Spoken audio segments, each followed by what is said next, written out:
ഒരുപാട് നമ്മൾ വേദനകൾ അനുഭവിക്കുമ്പോഴും ഒരുപാട് സങ്കടങ്ങളിലൂടെ കടന്നു പോകുമ്പോഴും എൻഡ്യൂറൻസ് ഓഫ് പെയിൻ അത് കടന്നു വരുമ്പം ഹെവൻ തരുന്നൊരു റിവാർഡാണ് എൻ്റെ കയ്യിലിരിക്കുന്ന ഈ ബേബി, ഹെവൻലി ബേബി. ഒരുപാട് പേരുടെ ക്വസ്റ്റ്യൻസ് ആണ്, ഇഷ്ടംപോലെ മെസ്സേജസ് വരുന്നുണ്ട്. എവിടെയായിരുന്നു ഹോസ്പിറ്റൽ, എങ്ങനെയാണ്, വിവരങ്ങളൊന്നും അറിയുന്നില്ലല്ലോ, പ്രഗ്നൻസി കഴിഞ്ഞോ, ഡെലിവറി ആയിരുന്നോ, സി സെക്ഷൻ ആയിരുന്നോ, ബേബി ഗേൾ ആണോ, ബോയ് ആണോ, എങ്ങനെ ഇരിക്കുന്നു, സുസുമ സുഖമായിട്ടിരിക്കുന്നോ, ബേബി സുഖമായിട്ടിരിക്കുന്നു, ഏത് ഹോസ്പിറ്റലായിരുന്നു, ഏത് ഡോക്ടറായിരുന്നു, ഇഷ്ടംപോലെ എൻക്വയറീസ് ഉണ്ട്. റിപ്ലൈ തരാത്തത് ഒരു പൊടി കുഞ്ഞിനെ കൈ വെച്ചുകൊണ്ട് നമുക്ക് എല്ലാ റിപ്ലൈസും കൊടുക്കാൻ പറ്റത്തില്ല.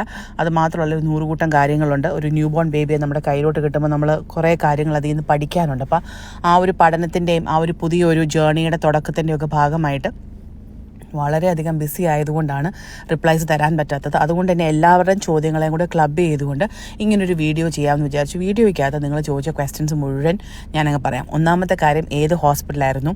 Thiruvalla medical mission. ചിലർക്ക് തിരുവല്ല മെഡിക്കൽ മിഷൻ എന്നും TMM എന്നൊക്കെ ആണെങ്കിലും ഞങ്ങളെപ്പോലുള്ളവർക്ക്, പ്രിയപ്പെട്ടവർക്ക് ഈ ഹോസ്പിറ്റലിൻ്റെ പേര് സായിപ്പിൻ്റെ ആശുപത്രി എന്നാണ്. അതുകൊണ്ട് ഞങ്ങൾ സായിപ്പിൻ്റെ ആശുപത്രി എന്നാണ് എല്ലാവരോടും അങ്ങോട്ടും ഇങ്ങോട്ടും പറയുമ്പോഴൊക്കെ, സംസാരിക്കുമ്പോഴൊക്കെ പറയുന്നത്. ഇപ്പോഴാണ് TMM തിരുവല്ല മെഡിക്കൽ മിഷൻ എന്നൊക്കെ പറയുന്നത്. പഴയ ആളുകളോടൊക്കെ പറഞ്ഞു കഴിഞ്ഞാൽ സായിപ്പിൻ്റെ ആശുപത്രി എന്നാണ് അവർ പറയുന്നത്. സായിപ്പിൻ്റെ ആശുപത്രി എന്തുകൊണ്ട് ചൂസ് ചെയ്തു, എന്തിനാണ് നിങ്ങൾ തിരുവല്ലയിൽ പോയത്, നിങ്ങൾ കോട്ടയം ആണല്ലോ എന്ന്? എൻ്റെ വീട് തിരുവല്ലയാണ്. അത് മാത്രമല്ല, കോട്ടയത്ത് എങ്ങാനും ഒരു കോൺട്രാക്ഷൻ വരികയാണെന്നുണ്ടെങ്കിൽ, പെട്ടെന്നൊന്ന് ഹോസ്പിറ്റലിൽ പോകണമെന്നുണ്ടെങ്കിൽ അവിടുന്ന് തിരുവല്ല വരെ യാത്ര ചെയ്യേണ്ടി വന്നാലോ എന്നുള്ളത് കൊണ്ടാണ്. എൻ്റെ വീടിൻ്റെ അടുത്ത് തന്നെയാണ് ഹോസ്പിറ്റൽ. അതുകൊണ്ടാണ് തിരുവല്ല മെഡിക്കൽ മിഷൻ തന്നെ, അല്ലെങ്കിൽ സായിപ്പിൻ്റെ ആശുപത്രി തന്നെ ചൂസ് ചെയ്യാനുള്ള ഒരു റീസൺ. രണ്ടാമത്തെ റീസൺ, എൻ്റെ കസിൻ്റെ ഡെലിവറി കഴിഞ്ഞത് അവിടെയായിരുന്നു. അപ്പം ഞാൻ പുള്ളിക്കാരിയെ വിളിച്ച് ചോദിച്ചപ്പം ഒരു സിംഗപ്പൂരിൽ ഇവിടെ വരെ വന്നതിൻ്റെ റീസൺ തന്നെ is because of doctor Anu Ivan Koshy കാരണമാണ്. ഗൈനക്കോളജിസ്റ്റ് പുള്ളിക്കാരിയുടെ ആ ഒരു professionalism, and she's one of the best doctors, one of the best, the best എന്ന് വേണമെങ്കിൽ എനിക്ക് പറയാൻ പറ്റും. Very close, very good in detailing. ഒരു കാര്യങ്ങൾ നമ്മളോട് പറയുമ്പോൾ എല്ലാം വളരെ നീറ്റ് ആൻഡ് പ്രിസൈസ് ആണ്. ഒന്നും ഈ ഒളിപ്പിച്ച് വെച്ച് അങ്ങനത്തെ പരിപാടികൾ, ഉള്ള കാര്യങ്ങൾ ഉള്ളതുപോലെ തന്നെ വളരെ നീറ്റായിട്ട് നമ്മളെ പറഞ്ഞ് മനസ്സിലാപ്പിച്ച് ആ ജേർണിയിൽ നമ്മൾക്കൊപ്പം വളരെ കാര്യമായിട്ട് തന്നെ, അതായത് ഒരു മീറ്റിംഗ് പോലും ഞാൻ, ഒരു മീറ്റപ്സ് പോലെ അല്ലെങ്കിൽ ഒരു ഇതുപോലും ഞാൻ സ്കിപ്പ് ചെയ്തിട്ടില്ല. അത്ര പെർഫെക്റ്റ് ആയിരുന്നു ഡോക്ടറിൻ്റെ ആ ഒരു ഡീലിംഗ്, ലീഡർഷിപ്പും അവരുടെ ടീമും കിഡിലമാണ്. അതാണ് രണ്ടാമത്തെ റീസൺ. പിന്നെ മൂന്നാമത്തെ റീസൺ ഞാൻ ഓൾറെഡി പറഞ്ഞു, ഈസ് ബിക്കോസ് ഞാനതുവഴി ഇങ്ങനെ കയറി വന്ന സമയത്ത്, ഇങ്ങനെ ഫസ്റ്റ് ഹോസ്പിറ്റൽ ഓപ്റ്റ് ചെയ്തപ്പോഴും ഞങ്ങൾ ഇങ്ങനെ ഡൗട്ട്ഫുൾ ആയിരുന്നു, ഇത് തന്നെ വേണമെന്ന്. ഞാൻ ഇങ്ങനെ കയറി വന്നപ്പോൾ ഫസ്റ്റ് ഞാൻ കാണുന്ന വാക്യം ഈസ് ഹെവൻ കൊടുക്കുന്ന റിവാർഡാണ് ബേബി എന്നുള്ളത്. അപ്പം ഞാൻ വിചാരിക്കുന്നു അങ്ങനെ ഒരു സാധനം ഞാൻ കണ്ടു കഴിഞ്ഞപ്പോൾ അതെൻ്റെ ഹൃദയത്തിൽ ഒത്തിരി പതിഞ്ഞു എന്നുള്ളതാണ്. പിന്നെ അവിടെ നമ്മൾ കൂടുതലായിട്ട് കാര്യങ്ങൾ ഡിസ്കസ് ചെയ്തതെല്ലാം ചെന്ന് നോക്കിയപ്പം ഓൾറെഡി ഒരു വീഡിയോയിൽ താടിക്കാരനത് കാണിച്ചിട്ടുണ്ട്. നല്ല സ്വീറ്റ് റൂംസ് ഉണ്ടായിരുന്നു, VIP സ്വീറ്റ് റൂംസ് ഉണ്ടായിരുന്നു, അല്ലാത്ത ഡീലക്സ് റൂംസ് ഉണ്ടായിരുന്നു. ഇഷ്ടംപോലെ സൗകര്യങ്ങളും എല്ലാം ഉള്ളതുകൊണ്ടും ഞങ്ങൾ വളരെ ഹാപ്പി ആയിരുന്നു. അത് ടീം ഒരു രക്ഷയില്ല. നേഴ്സസിൻ്റെയും അതുപോലെ കോർഡിനേറ്റേഴ്സിൻ്റെയും മാനേജേഴ്സിൻ്റെ ടീം ഒരു രക്ഷയില്ല.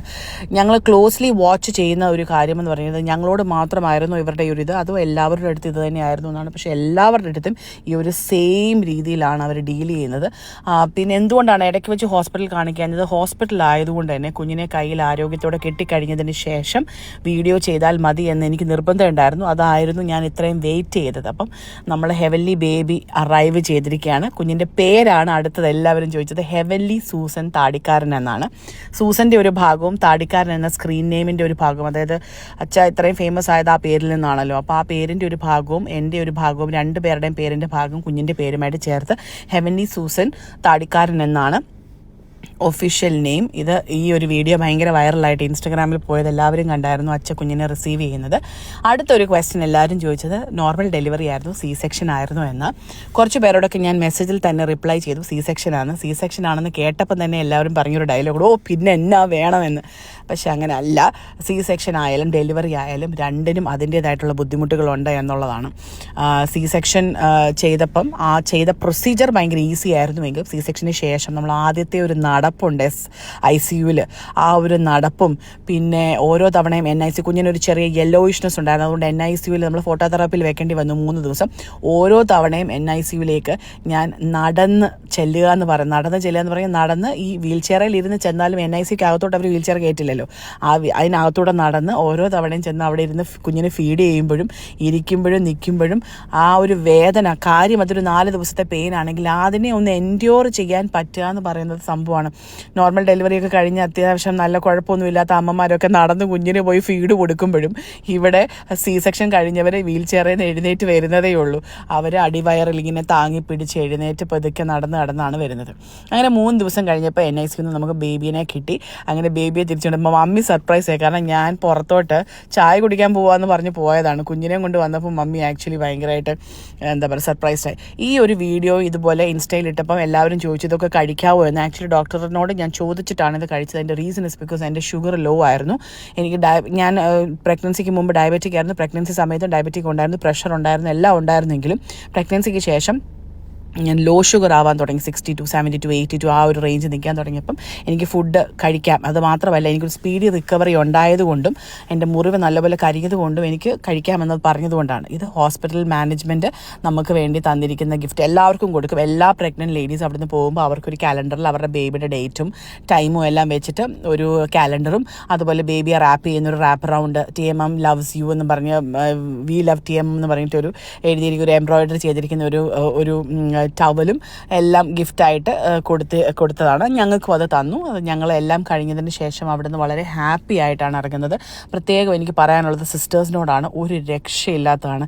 അതായത് ഞങ്ങൾ വിളിച്ചില്ലെങ്കിൽ പോലും എൻ്റെ അടുത്ത് വന്നിട്ട് മോളെ എന്ന് വിളിച്ച് സംസാരിക്കുന്ന അത്യാവശ്യം നമ്മുടെയൊക്കെ അമ്മമാരുടെ പ്രായമുള്ള സിസ്റ്റേഴ്സും ഉണ്ടായിരുന്നു. എനിക്ക് തോന്നുന്നു ജീവിതത്തിൽ ആദ്യമായിട്ടാണ് ഞാനൊരു ഹോസ്പിറ്റലിൽ നിന്ന് ഇറങ്ങിയിട്ട് വണ്ടിയിലിരുന്ന് ഞാനൊന്ന് കരഞ്ഞത്. ബിക്കോസ് എനിക്ക് ഭയങ്കര വിഷമമായിരുന്നു. എൻ്റെ വീട് പോലെയായിരുന്നു എനിക്കെപ്പം കയറി ചെന്നല്ല. അതുകൊണ്ട് അടുത്ത റിവ്യൂ എന്ന് പറയുന്നത് December 5th ആണ്. December 5th വരണം എന്ന് ഡോക്ടർ പറഞ്ഞപ്പോൾ ഞാൻ പറഞ്ഞു ഓക്കെ. ഞാൻ വിചാരിച്ചു ഇതോടുകൂടി തീർന്ന് ഇനി ഈ ഹോസ്പിറ്റലിലേക്ക് വരണ്ട എന്നാണോ പറയുന്നത്. പക്ഷേ December 5th എനിക്ക് അടുത്ത റിവ്യൂ ഉണ്ട്. ആ സമയത്ത് പോകുമ്പോൾ കുഞ്ഞിൻ്റെ വാക്സിനേഷൻ, സെക്കൻഡ് വാക്സിനേഷനും എല്ലാമായിട്ട് എനിക്ക് അവിടെ ചെല്ലണം. അന്നേരം ഞാൻ എൻ്റെ ഫാമിലിയെ മൊത്തം കാണും. പ്രത്യേകം Manjusha, Jijo sir, doctor Anu Ivan Koshy, അവിടുത്തെ സിസ്റ്റേഴ്സ്, എസ്പെഷ്യലി 6th ഫ്ലോറിലെ സിസ്റ്റേഴ്സിനോട് പറഞ്ഞറിയിക്കാൻ പറ്റാത്ത അധികം സന്തോഷമാണ്. കുഞ്ഞിൻ്റെ വെയിറ്റ് ഇച്ചിരി താഴുന്നുണ്ടായിരുന്നു. അതുകൊണ്ട് തന്നെ കുഞ്ഞിനെ വിസിറ്റേഴ്സിനെ അനുവദിച്ചു കൂടാന്ന് പറഞ്ഞു. അതുകൊണ്ട് ഞങ്ങൾ വരുന്ന വഴിക്ക് തന്നെ കടയിൽ കയറ്റി, കടയിലുള്ളവരെ എല്ലാം സ്റ്റാഫിനെ എല്ലാം കാണിച്ച് വീട്ടിലും കയറ്റി അത്യാവശ്യം എല്ലാവരെയും കാണിച്ചതിന് ശേഷം നേരെ വീട്ടിലോട്ട് കയറ്റുമായിരുന്നു. കാരണം അതിനുശേഷം സന്ദർശകരെ അനുവദിക്കില്ല എന്ന് പറഞ്ഞു. അത് മാത്രമല്ല കടയിലേക്ക് കൊണ്ടുവരാനുള്ള വേറൊരു റീസൺ കൂടി, 2 മണിക്കൂർ കഴിഞ്ഞ് കുഞ്ഞിൻ്റെ ഫീഡിങ് ടൈം ആയിരുന്നു. ഇനി വീട് വരെ പോകുമ്പോഴത്തേക്കും കുഞ്ഞ് ഭയങ്കരമായിട്ട് കരയുന്നത് കൊണ്ടാണ് ഞങ്ങൾ ഇടയ്ക്ക് വെച്ച് ഷോപ്പിലും കയറി കുഞ്ഞിന് പാലും കൊടുത്തു. ഒരു ഭയങ്കര നല്ല എക്സ്പീരിയൻസ്, ഭയങ്കര നല്ലൊരു ജേർണി ആയിരുന്നു. ഇതിൽ മറക്കാൻ പറ്റാത്ത ഡെഫിനറ്റ്ലി ദൈവത്തെയാണ്. ദൈവത്തിൻ്റെ കരം, ഹോപ്പ് ഞങ്ങൾക്ക് തന്നതുമാണ്.